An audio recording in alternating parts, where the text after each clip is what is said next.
Listen, I wasn't planning on doing a reading today, but as I was cleaning up my decks, shuffling them, resetting them, I had the intention of putting them away, but I said, something saying pull a message right now, and I did. So I pulled the Eight of Swords, the Knight of Wands, and the Tower. And I said, why is this going on? Eight of Pentacles and the Two of Pentacles. Okay, so it's very clear that somebody's energy is consistent, or they can consistently access the ability to prioritize, or maybe doing things in a very systematic way, right? I wonder if this is even alluding to neurodivergence for some of us. And there could be conversations around how, when it comes to interacting with certain people, how it's good for those who are maybe not so keen to social cues, or just don't really understand why people might take certain actions. Yeah, I mean, there are discussions as to how like neurodivergent people can be targeted by those who are looking to manipulate, because neurodivergent people can be described as having access to like a constant flow of emotions, right? So that's constant supply for certain people who are looking to manipulate. And look at what they're trying to bring. Do you see? The Tower is gorgeous Scorpio energy, right? But with how this is playing out, let me say this here. Like I said, doing things in a systematic way. Do you see how the bar across the eyes, it could be blinding someone, but this could also be, I can read energy really well. I can clock a green flag, I can clock a red flag, and I can clock when I'm not totally sure, but I'm good at reading. Okay, there's the systematic way again. There, you see the eight's here?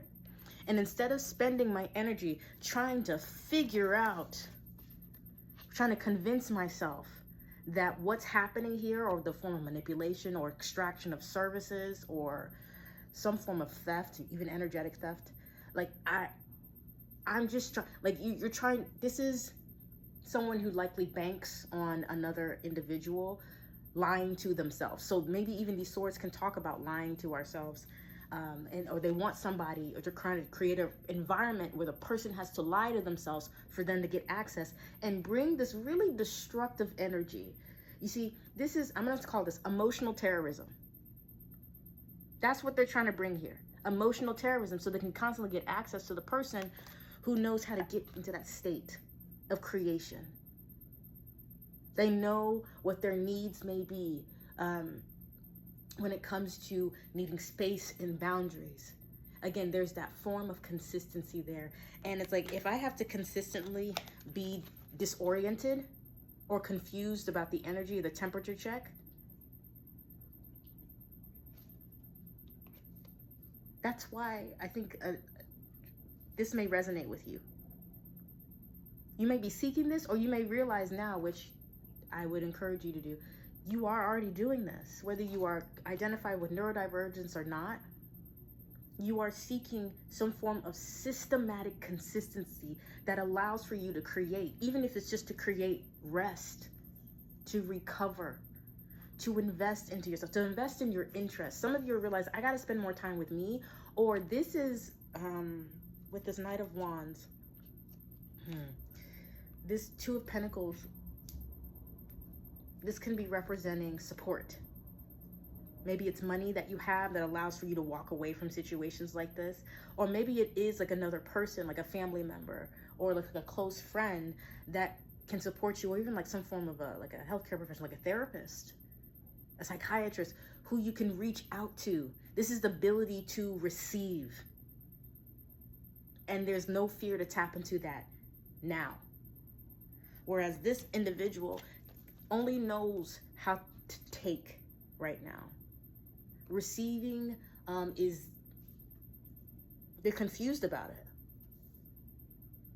Like they seek like instant relief through maybe your constant analysis. Maybe they seek instant relief through just your validation. If this person still has me in their lives, then I can't be that bad. Maybe that's what this energy is, okay?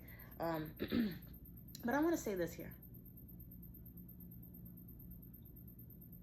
if you can feel their energy coming towards you, you still got a narrative going on.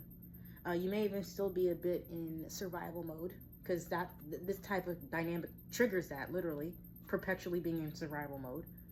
Usually the Eight of Swords can talk about having our foot in water and having our foot in the ground, but that creates mud. And that's not that easy to travel through, right?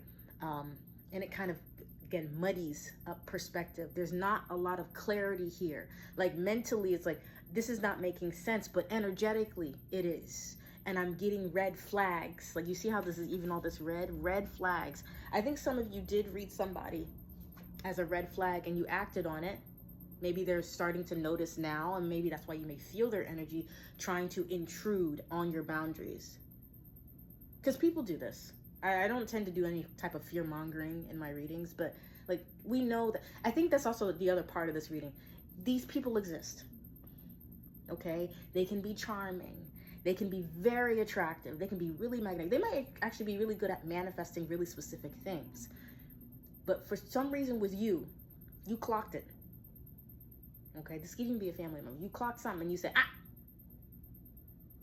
not today. In fact, today is going to be spent on what I want. I have a connection to my inspired path. And I know it takes work managing my access to it every moment. I operate as a connection to source, and I treat my body as such. Again, this is Pentacles. I allow myself to be the instrument of creation so I can create something else. This is your ability to like flip a time of constant questioning and ambiguity, intentional ambiguity, on its head. It's like it almost had to be like this. But now flipping it upright and doing what's right by you, focusing on you, or even focusing on the people who have no problems holding you up when you need it. And then it's reciprocity. And again, look at that consistency. The number 8. You know that you have been looking for more systematic ways, right? You maybe even been looking at systems in how you play a role, what role you have played, what role this person is trying to play, what system they operate under. And when you realize, I don't want to be a part of this anymore, you left. So this energy can also be quite volatile because it's like deeply seeking relief. There's this Scorpio energy right here. Scorpio's fixed, so it honors cycles, it honors repetition, it honors endings and beginnings. But there's something about this, like this is a major arcana. This is what the person projects because that's what's in them. Gotta start over. It's like that being still. They don't get how you can do it. They don't get this. They want access to this, but they won't put the work in. They won't put the work in to tame their own fire. They want you to light yourself on fire just so they can stay warm. That's why they're looking like, what are you doing? What tower are you building for yourself so I can tear it down and feel good about myself, so I can validate myself, so I can get your attention even if it's negative. People like this are out here. You don't have to be scared. It's just when you know how to move accordingly. You know how to get back to your reset.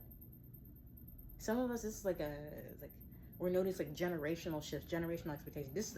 This Knight of Wands could be operating as a messenger or someone who keeps promoting pressure. That energy can be with Scorpio energy too. Pressure to perform.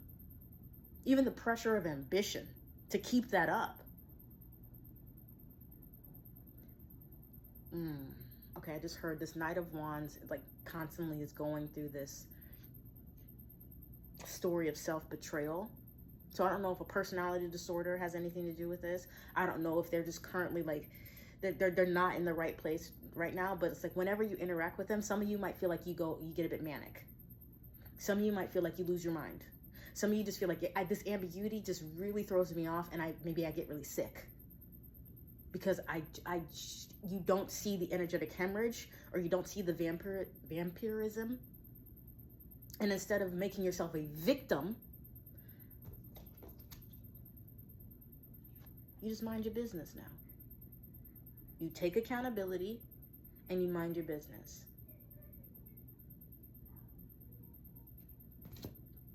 Constant victim narrative going on in this particular dynamic for this reading.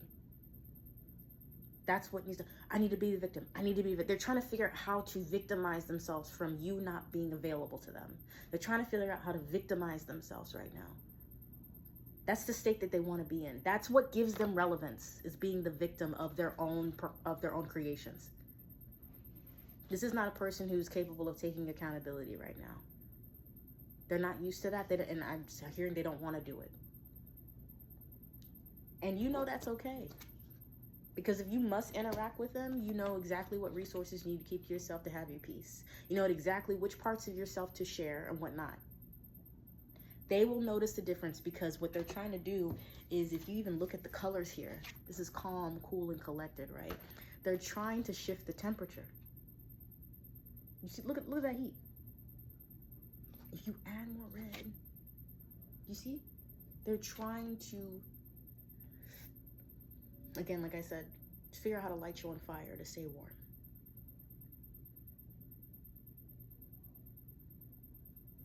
The easiest way to let them do that is to keep up the narrative that you are a victim of them. Is to keep up a narrative that you are being victimized by your environment. And it's to keep up the narrative that you have to actually solve a problem that's not for you to fix. This mental gymnastics, sure, you don't have to be a problem solver for everything. And just because they say, oh, my life's on fire all the time, like this might be like, oh, like, or maybe this is just, say that you are a person who used to be overly available and someone is approaching you to fix a problem that is beyond you. Maybe this is even something of their own making. This could be like a best friend that's, you found out they cheated or something like that. And you're just like, you know what? Nah. You don't want to hold yourself accountable. And truthfully, I would rather spend time with myself or start making new bonds than be with somebody who's not ready to take accountability for the fact that they stepped out on a relationship. They chose to do you chose to do that. Right? You're in a place to where you can say that because that's what you're doing for yourself. You're holding yourself accountable. You are naturally going to start wanting to hold the people that you love and care about accountable as well, because you want them to come with you. It's very human to want them to come with us on this journey of growth, of creation, of feeling better, of relief. This person's not looking for relief. They're looking to trauma dump. They're looking for you to fix it. And I feel like this is like, for some of you, it's a final straw. You've put up your boundaries. I'm not doing this anymore. The clarity is there. You are doing this. You are not choosing. You are creating these disasters by refusing to take different action, by refusing to do something here with their own energy, maybe even manage their own energy. Like, I can't sit in my own energy. I don't like doing that. But you're letting that person do that. Maybe they're about the same thing and instead you're returning silence. Like, am I really going to say the same thing again? I've already noted what their pattern is. Do I really need to say it again? They need to do the work. And they might panic. And here's what I'm going to say. When people like that panic, just keep yourself safe, protect yourself. Leaving people to sit in their own energy, at times it can be a bit risky, but you do know, like, here's the thing. This Two of Pentacles is also saying you're going to know exactly what to create in the situation. You're going to know exactly how to maintain your peace without having to say, like, I need protection. For some of you, you do desire to put up like a protection spell for yourself. If you want to do that, by all means, if there's forms of divination that you resonate with, open up your grimoires, and see what resonates with you right now in this season of life. Okay, what's resonating with you right now? And to not punish yourself or be mad at yourself for needing to find something to help you feel a little bit safer, right? Because I think this is also saying, like, there's going to come a time where you might encounter this type of energy again in a different form. It doesn't mean failure. It just means there's a new way for us to create an even or new boundary, or to reaffirm a boundary. Because if we're allowing ourselves to expand, that means there's going to be new problems as well. right? So with new expansion would be new, maybe even different problems. And then you're going to have to sit down or be with yourself in stillness, or find a way to actually allow that creativity for the solution to come through. Again, to invest in the time to even follow your inspiration in the moment, like in the moment. Because the Knight of Wands may not be the fastest knight in the tarot, but pretty damn fast. So like the quick switcheroo, I don't know, 8 months, 8 years, somebody's behavior switched up. Okay, what we thought, because the Tower can also talk about like the crown, like just that it falling apart. And like, oh, when they felt like they were disempowered, that they lost it. They lost it. And it's like, I didn't realize maybe there was a competition. I didn't realize that that's how you felt about me. I didn't realize that a mild disagreement or misunderstanding would create this much. It's because this person doesn't normally regulate their feelings. They're used to moving fast. They're used to just dropping connections. But I think you did the dropping this time, and this is why they don't like that. It's a control issue. This, if I may be a little funny, this Knight of Wands is a fucking control goblin. Okay, so with that being said, you know what to do. You know what is your job to manage every day. You know what your responsibilities are. Don't overexert. A lot of you have equated love to overgiving, overperforming. This would be a hell of an overperformance to give to somebody. So don't overperform. Do what you are capable of doing. You know your capacity. Continue to honor that. All right. You don't, for those of you who feel like you need to put up protection, like, you know, or you need to cast, that's fine. That's fine. But for those of you who don't feel like that's something you need to do, you don't need to do that, because that's not something that's in your field right now. If you just want to feel safe, you're allowed to I feel safe regardless. I'm already in a chaotic world. I feel safe regardless. And if I don't, I know exactly what I'm going to do to reestablish safety for myself, because I'm that important to me now. And that's natural. Okay? So thank you for joining me for this impromptu message that almost 20 minutes long. Thank you for joining me. I appreciate you. And as always, please do your best to keep the faith in yourself and what it is that you're doing and what you're learning about yourself every day. And don't be afraid of the fact that you can read. Okay? Don't be afraid of the fact that you can read. In fact, I'll say this one more thing here. If you've been wondering how you take your gifts, like psychic gifts, how do you consistently allow for you to have a lifestyle where you can access that, where you have consistent connection to that pathway and not be abused? Because I'll tell you right now, as someone, when I started tarot reading for my healing journey, so many people, can you do, I need a reading, I need to do it. Or they'll, even when we travel on vacation, I might see they brought a tarot deck and I immediately hear, I'm not working. Because these readings would be for free. They would just expect you to be, can you read this? You see? God. This is where I'm going to say something like guard your energy, or just know how to read the situation. Do not force yourself to open up energetically for someone to just, you know, and you know their pattern of not doing the work, but they want you to do all the work. When you have gifts like this, you channel, you can open yourself, you can access source or operate as a portal, like that magician. You will find plenty of people who are going to be trying to. So if you are opening a business, just really quick, if you're opening a business, be sure you can still choose your clients. If you don't want to read for somebody, you can tell them no. I've done it before in the past. Did they get really upset? Yes, I didn't give a shit. Okay? But if you don't want to be that for somebody, don't do it. And it doesn't matter. Even if the money's good, what are your non-negotiables? Honor that. Because the act of self-betrayal, that's what they are trying to bring to you. The temptation to self-betray. Will you or will you not? Know yourself. Okay?